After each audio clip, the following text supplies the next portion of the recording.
இந்த வீடியோவில் fusion 360ல milling tool பாத் வந்து எப்படி சிமுலேட் பண்ணுறது, சிமுலேட் பண்ணுறதுல என்னென்ன ஆப்ஷன் இருக்குன்னு சொல்லி பார்க்கலாம். நெக்ஸ்ட் பார்த்தீங்கன்னா இந்த மாடலுக்கு டாப்பில் பேசிங்கு, இல்லை பாக்கெட் ரஃபிங்கு, பாக்கெட் ஃபினிஷிங்கு, ஸ்டைலில் வந்து ரஃபிங் ஃபினிஷிங்லாம் கிரியேட் பண்ணியிருக்கிறான். இதில் வந்து பார்த்தீங்கன்னா நம்ம ஒரு டூல் பாத்தை ப்ரெஸ் ஏழில் ப்ரெஸ் பண்ணோம்னா அது போயிடும். டூல் பாத்தை ப்ரெஸ் பண்ணோம்னா இது மாதிரி பிளாங் வந்து சேவ் ஆகும்.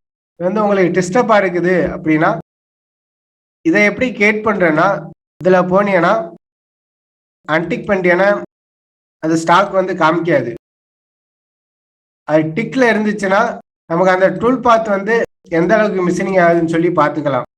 டாப்பில் பேசிங் மட்டும் ஓடி இருக்கு, அடுத்தது ரஃபிங்கு, அடுத்தது ஃபினிஷிங்கு, அடுத்தது இந்த ரஃபிங்கு.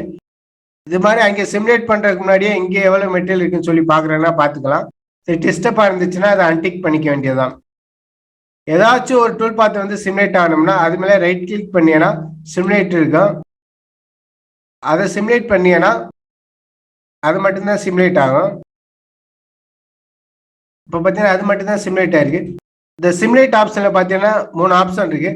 டிஸ்பிளே அப்படின்னா இந்த டூல் ஷோ ஆகிறது ஆஃப் பண்ணுறது, இது டூல் பாத் ஷோ பண்ணுறது ஆஃப் பண்ணுறது, ஸ்டாக் ஷோ பண்ணுறது ஆஃப் பண்ணுறது, அது மாதிரி இருக்கும். இன்ஃபர்மேஷனில் போனீங்கன்னா இந்த XYZ பொசிஷன் பார்த்துக்கலாம். இப்போ என்ன ஸ்பிண்ட் ஸ்பீடு, இப்போ டூல் இருக்கிற பொசிஷனில் வந்து என்ன லீனியரா சர்க்குலரா அப்படிங்கிற கூட நம்ம செக் பண்ணிக்கலாம். எக்ஸாம்பிள் ஸ்லோவாக வச்சு சிமுலேட் பண்ணுறோம். இப்போ பார்த்தீங்கன்னா இந்த இது வந்து ராபிட்டில் போயிட்டுருக்கு, பிளஞ்ச் ஆகுது, லீடிங் ஆகுது, ஃபினிஷிங் கட்டி போகுது. இது மாதிரி மூவ்மெண்ட்டு என்ன ஃபீட் ரேட்டு, இந்த XYZ பொசிஷன் கூட பார்த்துக்கலாம். இந்த மாதிரி பொசிஷன் பார்த்துக்கலாம். கீழே வந்து என்ன ஆப்ரேஷன் நடக்குது அப்படின்னு சொல்லி காமிக்கும். அதுக்கப்புறம் கொலிஷன் ஆச்சுன்னா கொலிஷன் ஆறாப்பில் காமிக்கும். அப்புறம் பார்த்தீங்கன்னா இது பேசிக்கானதுலாம் காமிக்கும். லாஸ்ட்டில் போனீங்கன்னா இது எவ்வளோ நேரம் ஓடுதுன்னு சொல்லி பார்த்துக்கலாம். ஃபர்ஸ்ட் வந்து டூல் ஆன் பண்ணுறது ஆஃப் பண்ணுறது. இந்த ப்ரோக்ராம் பாயிண்ட் வந்து டூலில் வந்து பார்த்தீங்கன்னா இந்த ப்ரோக்ராம் ஜென்ரேட் பண்ணுற பாயிண்ட் வந்து டூலில் வந்து ஷோ ஆகுது. வேணா வச்சுக்கலாம், இல்லாட்டி அன்டிக் பண்ணிக்கலாம். டிக்கில் இருக்கிற நல்லது. டூல் வந்து டிரான்ஸ்பரண்ட் தெரியணும்னா டிரான்ஸ்பரண்டாக கொடுத்துக்கலாம். இப்போ வந்து பார்த்தீங்கன்னா ஹோல்டர் வர தெரியுது. ஹோல்டர் தேவையில்லாட்டி ஃப்ளூயிட் கொடுத்தீங்கன்னா ஃப்ளூயிட் மட்டும் இருக்கும். சாஃப்ட் கொடுத்தீங்கன்னா ஃப்ளூயிடும் சாஃப்ட்டும் இருக்கும். ஹோல்டர் கொடுத்தா டோட்டலாக வந்துடும். இந்த மாதிரி நமக்கு தேவையானதை வச்சுக்கலாம். நெக்ஸ்ட் பார்த்தீங்கன்னா இந்த லிங்க்ஸ் மூவ்மெண்ட் தெரியணுமா என்னன்னு சொல்லி ஆஃப் பண்ணுறது. இது எல்லாமே பேசிக்கானது உள்ளது தான். இல்லை பார்த்தீங்கன்னா இந்த ப்ரோக்ராம் பாயிண்ட் வந்து ஷோ பண்ணணுமா ஆஃப் பண்ணணுமா பண்ணிக்கலாம். இந்த மோடில் போனீங்கன்னா இதில் வந்து பார்த்தீங்கன்னா 5 ஆப்ஷன் இருக்குது. இந்த 5 ஆப்ஷன் என்னன்னு சொல்லி எக்ஸ்பிளைன் பண்ணுறேன். நெக்ஸ்ட் பார்த்தீங்கன்னா ஸ்டாக்கு. ஸ்டாக்கில் போனீங்கன்னா 4 ஆப்ஷன் இருக்குது. மெட்டீரியல்னா ஒரே கலரில் வந்து ஷேட் ஆகும் எந்த டூல் பார்த்து ரன் பண்ணாலும். ஆப்ரேஷன் கொடுத்தீங்கன்னா ஒவ்வொரு ஆப்ரேஷனுக்கு ஒரு கலர் இருக்கு. டூல் கொடுத்தீங்கன்னா ஒவ்வொரு டூலுக்கும் ஒரு கலர் மாறும். கம்பேரிசன் கொடுத்தீங்கன்னா ஒரிஜினல் மாடலுக்கும் இப்போ மிஷினிங் ஆன பின்னாடி எதுவும் ஸ்டாக் இருக்குதான்னு சொல்லி செக் பண்ணிக்கலாம். இது எப்படி ஒர்க்கான்னு சொல்லி பார்க்கலாம். இதில் வந்து பார்த்தீங்கன்னா சிமுலேட் ஆகும்போது டூல் தான் மூவ் ஆகுது. உங்களுக்கு டூல் வந்து ஸ்டாண்டர்டாக இருக்கணும்னா இதில் போய் டூல் ஸ்டாண்டர்ட் மாற்றிட்டீங்கன்னா மாடல் தான் மூவ் ஆகும். டூல் வந்து ஸ்டாண்டர்டாக இருக்கும்.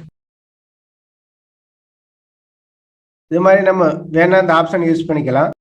நெக்ஸ்ட் பார்த்தீங்கன்னா இப்போ மாடல் வந்து ஏதோ அண்டர் கட் இருந்துச்சுன்னா அது ஏத்தாப்புல ஒரு செக்ஷன் பண்ணிக்காங்க. அது தெரியிறாப்புல நார்மலாக அது மாதிரி செக்ஷன் பண்ணிட்டு ஏற்கனவே நான் செக்ஷன் பண்ணி வச்சிருக்கிறேன். அதை ஓப்பன் பண்ணுறேன். இது மாதிரி செக்ஷன் அனாலிசிஸில் போய் செக்ஷன் பண்ணிட்டு சிமுலேட் பண்ணினா ப்ரொஃபைல் எப்படி இருக்குதோ அதுக்கு ஏத்தாப்புல சிமுலேட் ஆகும். ஏதோ அண்டர் கட் மாதிரி இருந்துச்சுன்னா கட் பண்ணி கூட சிமுலேட் பண்ணிக்கலாம். இதில் பார்த்தீங்கன்னா ஆல் டூல் பாத் கொடுத்தீங்கன்னா எல்லா டூல் பாத்துமே இருக்கு. எது சிமுலேட் ஆகுன்னு சொல்லி நமக்கு தெரியாது. இது டூல் பாத் பிஃபோர் பொசிஷன் கொடுத்தீங்கன்னா இந்த பிக்சரில் உள்ள ஆப்பில் தான் ப்ராசஸ் நடக்கும்.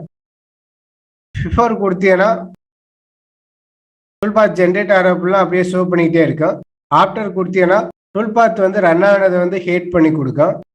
டூல் பாத் ஆப்ரேஷன் கொடுத்தீங்கன்னா அந்த எந்த ஆப்ரேஷன் ரன் ஆகுதோ அந்த டூல் பாத் மட்டும் ஷோ ஆகும். டைல் கொடுத்தி அப்படின்னா எத்தனை ஆப்ரேஷன் ஆனாலும் அது ரன் ஆகிறது மட்டும்தான் காமிக்கும். நமக்கு தேவையான ஆப்லேயே வச்சுக்கலாம். அதை ஆஃப் பண்ணிடுறோம். கம்பேரிசன் பார்க்கலாம். கம்பேரிசனில் போனீங்கன்னா கம்பேரிசனில் போயிட்டு 0 பண்ணிடுங்க ஸ்டாக்கு. 0 பண்ணிட்டு எவ்வளோ டாலரன்ஸ் கொடுக்குறீங்களோ அந்த அளவுக்கு அக்யூரேட்டாக ஜென்ரேட் பண்ணி கொடுக்கணும். 0.1 கொடுத்தோம்னா கிரீன் கலரில் உள்ளது ஃபுல்லாக ஜாப்க்கு ஏற்றாப்புல மேட்ச் ஆயிடுச்சு. இந்த ப்ளூ கலர் வந்து இன்னும் வந்து ஸ்டாக் இருக்குன்னு அர்த்தம். மாடலுக்கு ஏற்றாப்புல மேட்ச் ஆகலை. அந்த இடத்துல மாடலில் ஸ்டாக் இல்லை, அதனால அந்த மாதிரி இருக்குது. உங்களுக்கு வந்து இதில் ஒன்றாம கொடுத்தீங்க அப்படின்னா எல்லாமே ரெட் கலராக மாறிடும். ஏன் அப்படின்னா அந்த ஒன்றாம ஸ்டாக் காண்டி செக் பண்ணும்போது இது எல்லாம் 0 காண்டி ஓடிடுச்சு. அதனால அது ரெட் கலர் ஒன்றாமது கம்மியாக இருக்குது இந்த ப்ரொஃபைல் அப்படின்னு சொல்லி காமிக்குது. இதே மைனஸ் ஒன்றாம கொடுத்தீங்கன்னா நான் ஒன்றாமது ஸ்டாக் இருக்குன்னு சொல்லி இது மாதிரி ப்ளூ கலரில் வந்து ஷோ பண்ணும். இது மாதிரி நமக்கு ஏற்றாப்புல எவ்வளோ ஸ்டாக் வேணும்னு சொல்லி அட்ஜஸ்ட் பண்ணி செக் பண்ணிக்கலாம் அந்த டாலரன்ஸுக்கு ஏற்றாப்புல. டாப் ஆன் கொலிஷன் கொடுத்தீங்கன்னா சிமுலேட் ஆகும்போது மாடல் எங்கேயும் கொலிஷன் ஆச்சுன்னா டூலு அந்த இடத்துல வந்து ஸ்டாப் ஆயிரும். நெக்ஸ்ட் பார்த்தீங்கன்னா அந்த டிரான்ஸ்பரண்டா வியூ தெரியணுமா என்னன்னு சொல்லி அட்ஜஸ்ட் பண்ணிக்கிறது தான். மாடல் வந்து கெப்பாசிட்டி எவ்வளோக்கு தெரியும்னு சொல்கிறது தான். ஸ்டாக் அன்டிக் பண்ணிட்டீங்கன்னா இந்த இடத்துல ப்ரொஃபைல் இல்லாதனால வந்து சைடில் ஸ்டாக் இல்லை, அந்த உள்ள ஸ்டாக் இருக்கிறனால அந்த இடத்துல நமக்கு ஷோ ஆகுது. இது மாதிரி ஃபுல் டூல்பார் ஜென்ரேட் பண்ணிட்டு கம்பேரிசன் பண்ணிக்கலாம் எங்கேயும் ஸ்டாக் இருக்குதா என்ன சொல்லிட்டு.